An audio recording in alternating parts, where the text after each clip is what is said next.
কাকে বলে ধারণা নাই আপনাদের কারো? এতগুলা মানুষ আছেন, 40-45 জন মানুষ। হ্যাঁ,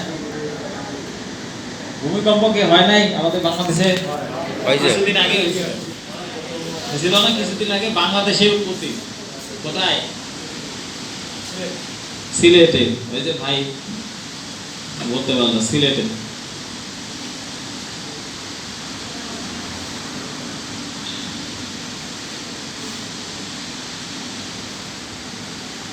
এই যে দেখেন, পড়েন ভূমিকম্প কি দেখেন, আপনারা যেহেতু বলতেছেন না, এখন পড়েন।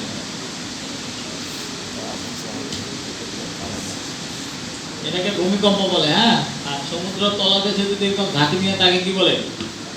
সুনামি বলে, তাই না? এখানে বলছে যে ভূ অভ্যন্তরে দীর্ঘ সময়ে পুঞ্জীভূত অতিরিক্ত তাপ, চাপ ও বিক্রিয়ার কারণে সৃষ্ট শক্তির আকস্মিক বিমুক্তির ফলে ভূপৃষ্ঠের কোনো অংশে যে কম্পনের সৃষ্টি হয় তাকে ভূমিকম্প বলে।